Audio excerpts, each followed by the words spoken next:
ముఖ్య అతిథిగా వచ్చిన జ్ఞాన ఉలేషియస్ గారికి, ఆహ్వాన సంఘం అధ్యక్షులు తిరుమలరావు గారికి, వేదిక మీద ఉన్న సభలో ఉన్న అరుణోదయ సంస్థ ప్రతినిధులు, నాయకులు, గాయకులు, కళాకారులు అందరికీ, ఇంకా ఇతర మిత్రులందరికీ నమస్కారం.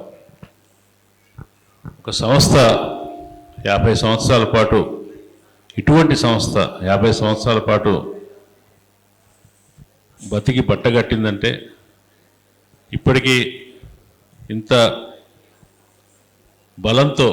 బలగంతో ముందుకు నడుస్తుందంటే అది తప్పనిసరిగా ఒక విశేషం. ఒకటి, ఆ సంస్థ ఆశయంలోనూ ఆ సంస్థ పని పద్ధతుల్లోనూ ఎంతో బలం ఉంటే తప్ప, ఎంతో విషయం ఉంటే తప్ప ఈ ప్రయాణం ఇంత సుదీర్ఘకాలం కొనసాగదు. ఇంకా కూడా సుదీర్ఘకాలం ఇది కొనసాగుతుందనే వాగ్దానాన్ని కూడా ఈ సంస్థ ఇప్పుడు మనకి ఇస్తుంది. సాంస్కృతిక రంగంలో విప్లవ ప్రజాస్వామిక భావాల్ని ప్రచారం చేస్తూ, క్షేత్రస్థాయిలో పోరాడుతున్న ఉద్యమకారులను ప్రస్తుతిస్తూ, వాళ్ళ గురించిన కథల్ని, గాథల్ని ప్రచారం చేస్తూ, ప్రజల్లో ఉద్దీపన కలిగిస్తూ 50 సంవత్సరాల పాటు గొప్ప చరిత్రను మూటగట్టుకున్న అరుణోదయకి అభినందనలు తెలియజేస్తున్నాను. ఈ 50 ఏళ్ల మహాసభల సందర్భంగా సంస్థ తన ముందు ఏమి చేయాలి, తన కర్తవ్యాలు ఏంటి, వచ్చిన దారిని ఎట్లా సమీక్షించుకోవాలి, ఇప్పుడు తక్షణ అవసరమైనటువంటి ఐక్యతను సమాజంలోనూ వివిధ ప్రజాస్వామిక సాంస్కృతిక సంస్థల మధ్య ఎట్లా సాధించుకోవాలి అనే ప్రశ్నల్ని చర్చిస్తుంది. ఆ చర్చిస్తుందని, తాను చర్చిస్తున్నానన్న విషయాన్ని ప్రజలతో కూడా తెలియజేసింది ఈ సందర్భంగా, సభల సందర్భంగా. నిజానికి ఇవాళ పరిస్థితి ఏంటి, రాజకీయ పరిస్థితి ఏంటి, రాజకీయ ఆర్థిక పరిస్థితి ఏంటి, ఇప్పుడు ముంచుకొస్తున్న ప్రమాదాలు ఏమిటి అనే విషయంలో విప్లవ సంస్థలన్నిటి అవగాహనలో పేచీ పడాల్సింది కానీ, అవగాహనలో లోపం కానీ ఏమీ లేదు. ఇది హిందూ, మెజారిటేరియన్, బ్రాహ్మణీయ, భూస్వామ్య, కార్పొరేట్ నిరంకుశత్వానికి దారితీస్తున్న పరిణామాలను సరిగ్గానే హెచ్చరిక చేస్తున్నాం.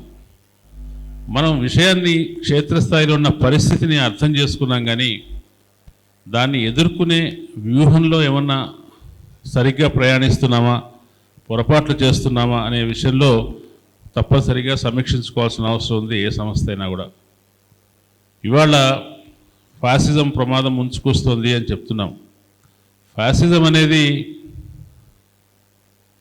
ఒక నిరంకుశత్వం యొక్క తీవ్ర స్థాయి రూపం మాత్రమే కాదు, అది సమాజంలోని మనుషులని నిరంకుశత్వానికి, ఆధిపత్యవాదానికి అనుకూలంగా మార్చి ప్రజల ద్వారానే ఆ ఆధిపత్యాన్ని అమలు చేయించే ఒక క్రూరమైన రూపం. దీంట్లో మనందరం భాగస్వామ్యం అవుతాం. ఒక భాగస్వామ్య అభివృద్ధి అని చెప్తారు కదా, ఈ ఫాసిజం కూడా ప్రజల్ని భాగస్వాములు చేస్తుంది. 50 సంవత్సరాల ప్రయాణం అనేది గొప్ప అనుభవాన్ని ఇస్తుంది ఏ సంస్థకైనా. అదే సమయంలో వయస్సును కూడా ఇస్తుంది. ఇవాళ మనం చూస్తున్నాం, అనేక ప్రజాస్వామిక విప్లవ సభల్లోనూ కార్యక్రమాల్లోనూ యువకుల సంఖ్య బాగా తగ్గిపోతుంది. ఎందుకు తగ్గిపోతుంది? యువకులంతా ఎటుపోతున్నారు? గ్రామీణ ప్రాంతాల్లో, చిన్న పట్టణ ప్రాంతాల్లో కూడా 20 ఏళ్ల లోపు పిల్లలు, 30 ఏళ్ల లోపు పిల్లలు అందరూ ఇవాళ మతవాద భావనలకు ఆకర్షితులవుతున్నారు. అది చాప కింద నీరులాగా సమాజంలో ఈ మార్పు కనిపిస్తుంది, ఈ ప్రమాదకరమైన మార్పు కనిపిస్తుంది. దాన్ని ఎట్లా ఎదుర్కోవాలి, దాన్ని ఎట్లా నివారించాలి? ఎదుర్కోవటం అంటే అట్లా ఆ భావాల ప్రభావానికి లోనైన వ్యక్తులను ఎదుర్కోవటం కాదు, ఆ భావాలను ఎదుర్కోవాలి.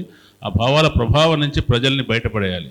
పడేయకపోతే ఆ ప్రజలే, ఆ నిరుపేద సెక్షన్స్ నుంచి వచ్చే ప్రజలే, ఆ అట్టడుగు వర్గాల నుంచి, కింది కులాల నుంచి వచ్చే ప్రజలే ప్రగతిశీల భావాల్ని, అభ్యుదయ భావాల్ని వ్యతిరేకించే మూకలుగా తయారవుతారు. కులాంతర వివాహాల్ని, మతాంతర వివాహాల్ని, హేతువాదాన్ని రోడ్డు మీద కనిపిస్తే చాలు దాడి చేసే ఒక దుండగులుగా తయారవుతారు. అటువంటి ప్రమాదాన్ని మనం తెలంగాణలో కూడా చూస్తున్నాం. ఎంతో విప్లవ ప్రజాస్వామిక చైతన్యం ఉన్న తెలంగాణలో సభలు జరుపుకుంటుంటే వచ్చి దాడులు చేయటం, హేతువాద భావాలు చెప్పాడని చెప్తున్న మనిషిని రోడ్ల మీద వెంటబడి దాడులు చేయటం, ఇటువంటి సంఘటనలు మన దగ్గర కూడా చూస్తున్నాం. వీటికి ఇవి ఎందుకు సాధ్యమవుతున్నాయి? ఇంత గొప్ప విప్లవ భావాల చరిత్ర ఉన్న తెలంగాణలో ఎందుకు సాధ్యపడుతున్నాయి? వాటిని సాధ్యపడటంలో మన బాధ్యత ఏమైనా ఉందా?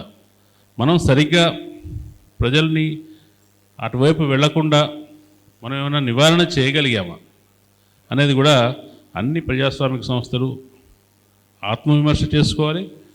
ముఖ్యంగా సాంస్కృతిక రంగంలో పనిచేస్తున్న వ్యక్తులు దీనికి సంబంధించిన తీవ్రంగా శోధన చేసుకోవాలి, మదనపడాలి అని నేను భావిస్తున్నాను. ఇప్పుడు వచ్చే ప్రమాదం ఏమిటి? ఒకటి, ఓకే 26 లోపల నక్సలైట్లను నిర్మూలిస్తానన్నాడు. ఓకే, వాళ్ళు ఎక్కడో ఉన్నారు, వాళ్ళు ఆయుధాలు పట్టుకున్నారు, వాళ్ళ మీద సాయుధులైన భద్రతా దళాలు వెళ్ళి దాడులు చేస్తున్నాయి. ఇద్దరి మధ్య జరగట్లేదు. మొత్తానికి కొంతకాలానికి మీరు అన్నట్టుగా 26కి వాళ్ళ నక్సలైట్లను తుడిచిపెట్టడం మీకు సాధ్యపడవచ్చు. కానీ వాళ్ళ లక్ష్యం అక్కడితో ఆగదు కదా. నెక్స్ట్ అర్బన్ నక్సలైట్ అన్నారు. అర్బన్ నక్సలైట్లు అంటే నక్సలైట్ల పట్ల సానుభూతితో ఉండేవాళ్ళు, వాళ్ళ భావాలతో ఏకీభవించేవాళ్ళు మాత్రమే కాదు. ఇవాళ కాంగ్రెస్ పార్టీ దగ్గర నుంచి ఏ ప్రతిపక్షంలో ఉన్న వాళ్ళనైనా సరే ఇవాళ అర్బన్ నక్సలైట్లనే బ్రాండ్ వేస్తున్నారు. అర్బన్ నక్సలైట్లనే పరిధి చాలా పెద్దది. ఉదారవాద భావాలు, హేతువాద భావాలు, కుల వ్యతిరేక భావాలు, ఇటువంటి ఉన్న వాళ్ళందరూ కూడా రేపొద్దున అర్బన్ నక్సలైట్లే అవుతారు. వీటికి వ్యతిరేకంగా ప్రజల్ని రెచ్చగొట్టడం ఇవాళ చూస్తున్నారు కదా. ప్రజల్లోనే ఒక జర్నలిస్ట్ని కొట్టడాన్ని సమర్థించే ప్రజలు ఉన్నారు. ఒక అభిమాని చచ్చిపోతే అభిమాని పట్ల కాక ఆ హీరోని మాత్రమే సమర్థించే ప్రజలు కనిపిస్తున్నారు. అంటే మనలోనే ఒక ప్రతీఘాత భావం అనేది పెరుగుతూ వస్తుంది. మనలోనే హేతువాద భావాలకు ప్రోగ్రెసివ్గా ఉండే జర్నలిస్టులను చైనా ఏజెంట్లు అంటున్నారు. చైనానో ఏదో విదేశీ ఏజెంట్లు అంటున్నారు. రాహుల్ గాంధీనే ఒక అమెరికాలోని ఒక కంపెనీకి సోరోస్ అనే ఆయనకి ఏజెంట్ అంటున్నారు. ఇట్లా ఇది ప్రజలు దీంట్లో నమ్మేవాళ్ళు ఉన్నారు. ప్రజలు నమ్మటం వల్ల ప్రజల్లో ఒక రకమైన సమ్మతిని క్రియేట్ చేయటం. ఎవరైతే ప్రోగ్రెసివ్గా ఉంటారో వాళ్ళందరూ దేశానికి శత్రువులని, సంఘానికి శత్రువులని, హిందూ మతానికి శత్రువులని, చరిత్రకు వారసత్వానికి శత్రువులని ప్రచారం చేయటం అనేది విజయవంతంగా చేయగలుగుతున్నారు. ఈ కమ్యూనికేషన్ రంగంలో ఎంతో గొప్ప ప్రతిభ ఉందని చెప్పే కమ్యూనిస్టు పార్టీలు, కమ్యూనిస్టు సంఘాలు, మన వారసత్వం కూడా చాలా గొప్పది. ఏంటంటే గొప్ప కమ్యూనికేషన్ స్కిల్స్ ఉన్నటువంటి సాంస్కృతిక దళాలుగా ఉన్నటువంటి వారసత్వం ఉన్న ఈ కమ్యూనిస్టు తర్వాత ఇతర ప్రోగ్రెసివ్ సంస్థలు ఎందుకు ఇవాళ మతత్వ శక్తుల సోషల్ మీడియా దాడులకి, సాంస్కృతికమైన కుట్రలకు అంత సులువుగా ఓడిపోతున్నాయనేది ఒకసారి మనం ఆలోచించుకోవాల్సిన విషయం. ఇప్పుడు జమిలీ ఎన్నికలకు సంఘం సిద్ధమైంది. జమిలీ ఎన్నికలని తర్వాత దాని లక్ష్యమే దేశంలో ఏకీకృత ఏకస్వామ్య పాలన తీసుకురావడం, ఒకే పార్లమెంట్, ఒకటే రాజకీయ పార్టీ అధీనంలోకి దేశాన్ని తీసుకురావడం. అది ఎందుకోసం అంటే రాజ్యాంగంలో మౌలికమైన మార్పులు తీసుకురావడానికి ఇప్పటికి ఉన్న అవరోధాలని అధిగమించడానికి ఇవాళ ఈ జమిలీ ఎన్నికలనే ఉపయోగపడతాయి. కాబట్టి 28లోనో 27లోనో 29లోనో నెక్స్ట్ ఎన్నికలు జరిగిన తర్వాత ఏకస్వామ్యానికి, తెలుగులో నిరంకుశాధికారానికి మరింత అనుకూలమైన పరిస్థితి ఏర్పడుతుంది. కాబట్టి దేశంలో మనం చాలా భయపడాల్సిన పరిస్థితి ఏంటంటే మన కనీసమైన ప్రాథమికమైన భావాల్ని కూడా ప్రచారం చేసుకునే, మాట్లాడుకునే ఆ విశ్వాసాలని కలిగి ఉండే అవకాశాన్ని కోల్పోతాం. తీవ్రమైన ప్రమాదం ప్రజలకు ముంచి ఉంది. కాబట్టి ఇవాళ కేవలం అమరవీరులు ఎక్కడో ఆయుధం పట్టుకుని పోరాడుతున్న, రాజ్యంతో నేరుగా పోరాడుతున్న వారిలోనూ లేరు. మనం ఇటువంటి సభలు జరుగుతున్నప్పుడు గౌరీ లంకేష్ గురించి ఒకసారి జ్ఞాపకం చేసుకోవాలి, కల్బుర్గి గురించి ఒకసారి జ్ఞాపకం చేసుకోవాలి, పన్సారీ గురించి జ్ఞాపకం చేసుకోవాలి. ఈ యుగంలో నేరుగా ప్రతిఘాత భావాలతో పోరాడి చనిపోయిన అమరవీరులు వాళ్ళు. మన సాంస్కృతిక రంగంలో ఆ వారసత్వాన్ని గురించి మాట్లాడాలి. మనం చేస్తున్నది మతత్వం నశించాలని చెప్పడం సరిపోదు. మత సామరస్యాన్ని, సహజీవన సౌందర్యాన్ని ప్రస్తుతిస్తూ మనం ఆ భావాన్ని ప్రచారం చేయాలి. ఒకదాన్ని వ్యతిరేకించడం, ఒకటి నశించాలని నినాదం చెప్పడం వల్ల అవి నశించవు. మనం వ్యతిరేకిస్తున్నాం అనే ఒక వైఖరి చెప్పడం వల్ల అవి పోవు. మనం వాటికి విరుగుడు భావాలని, అటువంటి చెడు భావాలకు వ్యతిరేకంగా మంచి భావాలను ఎట్లా ప్రచారం చేస్తాం, ఎట్లా సానుకూల భావాలను ప్రచారం చేస్తాం. మనం ఇంతకాలం మానవ జాతి తన ప్రయాణంలో సమకూర్చుకున్నటువంటి ఆదర్శాలని, సమకూర్చుకున్నటువంటి పాజిటివ్ విలువల్ని ఎట్లా నిలబెట్టుకుంటాం, వాటిని ఎట్లా ప్రచారం చేస్తాం అనేది చాలా ముఖ్యం. కాబట్టి మన వ్యక్తీకరణ, మన వ్యూహము, మనం ఏ భావాలను ప్రచారం చేయాలి, మనం ఏ ఆడియన్స్లో పనిచేయాలి, ఈ ఈ ఈ స్పష్టత అన్ని సంఘాలకు, అన్ని ప్రజా సంఘాలకు అవసరం. అరుణోదయ లాంటి సంస్థ ఇప్పటికీ ఇంతమంది కార్యకర్తల్ని, నిబద్ధమైనటువంటి బలగాన్ని కలిగి ఉంది కాబట్టి తను చేసే పనిని మరింత ఎఫెక్టివ్గా చేయడానికి తన రంగాలను, తన ప్లాట్ఫామ్స్ అన్నిటిని కూడా ఎంచుకోవాల్సిన అవసరం ఉంది. ఏం చెప్పాలి, ఏం చెప్పడం ద్వారా